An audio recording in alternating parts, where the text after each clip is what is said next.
Hello everyone, welcome back to my channel. তো আমি আবার এসেছি একটি নতুন রেসিপির সাথে। আজকের রেসিপি হলো শিম বাটা। তো চলুন দেখে নিই আজকের রেসিপি।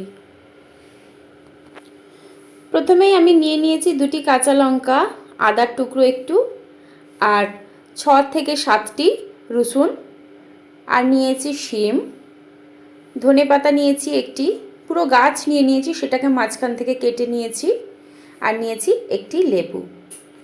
প্রথমেই আমি একটি কড়াই নিয়ে নিয়েছি। কড়াইটি গরম করে তার মধ্যে দিয়ে দেব 1 গ্লাসের মতো জল। জলটি দেবার পর এবার আমি শিমগুলিকে এই জলের মধ্যে দিয়ে দেব। হালকা একটু ভাপিয়ে নিতে হবে যাতে কাঁচা কাঁচা গন্ধটা চলে যায়। এটি একটি অসাধারণ রেসিপি। এই রেসিপিটা অবশ্যই বাড়িতে ট্রাই করবেন। গরম গরম ভাতে এই শিম বাটা অসাধারণ লাগে। তো আমি এখানে শিমগুলো দিয়ে দিয়েছি, একটু উল্টে পাল্টে নিচ্ছি জলের সাথে। এই শিমগুলি খুবই নরম। এই শীতের শুরুতে শিমগুলি দিয়ে যদি শিম বাটা বানানো যায়, খুবই অসাধারণ রেসিপি হয়। তো শিমগুলো দিয়ে দিয়েছি, সাথে দিয়ে দিচ্ছি দুটি কাঁচা লঙ্কা। আপনারা ঝালটা আপনাদের স্বাদ অনুযায়ী ঝালটা কম বেশি করতে পারেন। এবার আমি তার সাথে দিয়ে দিচ্ছি একটি ধনেপাতার গাছকে মূলটি কেটে নিয়েছি, আর মাঝখান থেকে আমি হালকা কাট লাগিয়েছি। আর দিয়ে দিচ্ছি 6 থেকে 7টি রসুন। রসুনগুলি খুবই ছোট ছোট, সেজন্য 6 থেকে 7টি দিয়েছি। যদি মোটা রসুন হয় 4 থেকে 5টি দিলেই তাতে কাজ হয়ে যাবে। আর দিয়ে দিলাম অল্প পরিমাণে আদা। এটি দেবার পর একটু নাড়াচাড়া করে নিলাম। এবার দিয়ে দেব পরিমাণ মতো লবণ।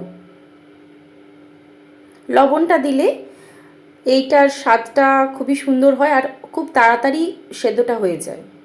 যেহেতু শিমটা কাঁচা, শিমটাকে অল্প একটু সেদ্ধ হতে টাইম নিতে হবে। আর খুবই নরম কচি, সেজন্য বেশিক্ষণ সময় লাগবে না, সেই কারণেই লবণটা অ্যাড করলাম। এবার একটি ঢাকনা দিয়ে ঢেকে কিছুক্ষণ এটিকে বয়েল করে নেব। তো শিমগুলি খুব সুন্দরভাবে সেদ্ধ হচ্ছে। মাঝে মাঝে ঢাকনাটি খুলে দেখতে হবে জলটার পরিমাণটা ঠিক আছে কি না। মাঝে একটু উল্টে নিলাম, তা না হলে শিমের একদিকটা খুব সুন্দরভাবে বয়েল হবে, একদিকটা শক্ত রয়ে যাবে। সেই কারণে একটু নাড়াচাড়া করে নিয়ে আবারও ঢাকনা দিয়ে ঢেকে 2-3 মিনিটের জন্য আমি ওয়েট করব। 2-3 মিনিট পর আমি ঢাকনাটা ওপেন করছি। সুন্দরভাবে সেদ্ধ হয়ে গেছে। এবার আমি একটি চিমটার সাহায্যে এগুলিকে হালকা ছেঁকে ছেঁকে একটি পাত্রে তুলে নেব। তো বন্ধুরা, যদি আপনারা আমার চ্যানেলে নতুন বন্ধু হয়ে থাকেন, অবশ্যই চ্যানেলটিকে সাবস্ক্রাইব করে রাখার জন্য অনুরোধ রইল। আর ভিডিওটি ভালো লাগলে অবশ্যই একটি লাইক করবেন, আর আপনাদের গুরুত্বপূর্ণ মতামত কমেন্ট সেকশনে কমেন্টের মাধ্যমে জানাবেন। তো আবার ফিরে আসছি রেসিপিতে। এইভাবে চিমটির সাহায্যে খুবই সাবধানে আমি এগুলিকে তুলে নিচ্ছি। কিছুক্ষণ এগুলিকে আমি ঠান্ডা হওয়ার জন্য রেখে দেব। তো দেখাই যাচ্ছে এগুলো আমি আলাদা জায়গায় আমি জলটা ঝরাতে রেখেছিলাম। এবার আমি এই মিক্সার গ্রাইন্ডারের মধ্যে চিমটার সাহায্যে আমি এগুলিকে দিয়ে দিচ্ছি।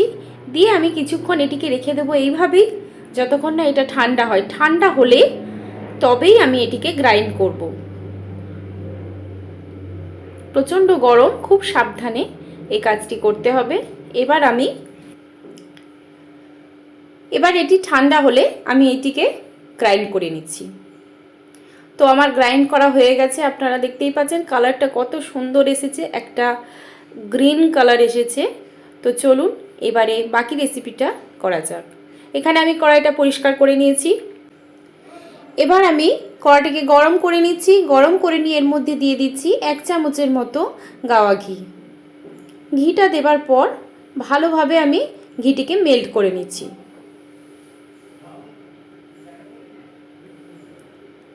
এবার আমি এই গরম ঘিয়ের মধ্যেই দিয়ে দেব সামান্য একটু কালো জিরে। কালো জিরেটি দেবার পর কিছুক্ষণ আমি ওয়েট করব। ঘিটা গরম হয়ে গেছে। এবার আমি কাঁচা লঙ্কাগুলিকে দিয়ে দিলাম। কাঁচা লঙ্কাগুলি অবশ্যই মাঝখানটা কেটে দেবেন, আর ঘিয়ের সাথে যখন কাঁচা লঙ্কাটা ভাজা হচ্ছে খুব সুন্দর একটি সুবাস আসছে। এবার আমি বেটে রাখা শিমের বাটাটিকে এর মধ্যে দিয়ে দিচ্ছি, অল্প অল্প করে এর মধ্যে আমি দিয়ে দেব। আর গ্রাইন্ডারের মধ্যে যেটি লেগে থাকবে সেটির মধ্যেও আমি জল দিয়ে সেটাকেও পাতলা একটা ঘোল বানিয়ে নেব, নিয়ে তারপরে আমি এর মধ্যে দেব। তো এই শিম বাটাটা দেওয়া হয়ে গেছে। এবার আমি শিম বাটাটির সাথে ঘিটিকে ভালোভাবে মিক্স করে নিচ্ছি। কিছুক্ষণ এইভাবে মিক্স করার পর এবার আমি এর মধ্যে দিয়ে দিচ্ছি লবণ। লবণটা অবশ্যই আপনারা আপনাদের টেস্ট অনুযায়ী লবণটা অ্যাড করবেন। আর ভর্তাতে লবণটা হালকা একটু কমই ভালো লাগে, খুব বেশি লবণ ভর্তাতে ভালো লাগে না, তো আপনারা এই দিকে একটু লক্ষ্য রাখবেন। তো এইভাবেই লবণটা দেওয়ার সাথে সাথেই আমি এই ভর্তাটিকে ভালোভাবে কড়াইয়ের সঙ্গে চালিয়ে নিচ্ছি। কিছুক্ষণ আমি এইভাবেই এটিকে রান্না করে নেব। হালকা আঁচেতে আমি এর ফ্লেমটা রেখেছি মিডিয়াম টু লো। হালকা আঁচেতে যখন দেখব ঘিটা উপরে উঠে আসছে দেন তখনই আমি এর মধ্যে জলটা দিয়ে দেব। তো এইভাবেই কিছুক্ষণ রেখে রেখে মাঝে মাঝে চালিয়ে চালিয়ে আমি এটিকে ভালো করে ভেজে নিচ্ছি। কিছুক্ষণ এইভাবেই ভেজে নেবার পর এবার আমি অ্যাড করছি জল। যে মিক্সার গ্রাইন্ডারের মধ্যে আমি এর পেস্টটা বানিয়েছিলাম তাতেই সামান্য একটু জল দিলাম, দিয়ে এটির একটি ঘোল বানিয়ে এটার সাথে আমি অ্যাড করলাম। তো এইভাবেই আমি ভালোভাবে চালিয়ে নিচ্ছি। কিছুক্ষণ আমি এটিকে এইভাবে মিডিয়াম টু লো হিটেতে আমি এটিকে কুক করে নেব। হালকা একটি ঢাকনা দিয়ে দিলাম, প্রচণ্ড ছিটে আসছিল সেজন্য আমি এটার উপরে একটি ঢাকনা দিয়ে দিলাম। তো এইভাবেই কিছুক্ষণ আমি এটিকে ফুটিয়ে নিলাম। নেবার পর এর থিকনেসটা অনেকটাই গাঢ় হয়ে গেছে। খুন্তির সাহায্যে আমি আপনাদেরকে তুলে দেখাচ্ছি কতটা গাঢ় হয়েছে। এই থিকনেসটা আপনারা যেমন চাইবেন সেই অনুযায়ী আপনারা এটিকে নাবাতে পারেন, তবে নাবানোর পরে কিছুটা টাইট হয়ে যায়, থিকনেসটা অটোমেটিক বেড়ে যায় যতটা পাতলা থাকে। তো আমি আরেকটু গাঢ় করতে চাই, সেজন্য আবারও ঢাকনা দিয়ে ঢেকে আমি আরও কিছুক্ষণ আমি এটিকে এইভাবেই গ্যাসের ওপরে রেখে দেব। তো এইভাবেই কিছুক্ষণ ঢাকনা দিয়ে ঢেকে আমি এটিকে ভালো করে কষিয়ে নিয়েছি। মিডিয়াম টু লো হিটেই আমি এটিকে রান্না করছি। আর আপনারা দেখতেই পাচ্ছেন ছোট ছোট বাবলস এসে গেছে। এবার আমি ভালো করে এটিকে মিক্স করে নিচ্ছি। অনেকটাই গাঢ় হয়ে গেছে। এবার আমি যদি গ্যাসটা অফ করে দিই এটা অটোমেটিক ওই যে থিকনেসটা আমি চাইছি সেটা অটোমেটিক এসে যাবে। আর একটি ইনগ্রিডিয়েন্ট আছে যেটি এর মধ্যে আমি অ্যাড করব।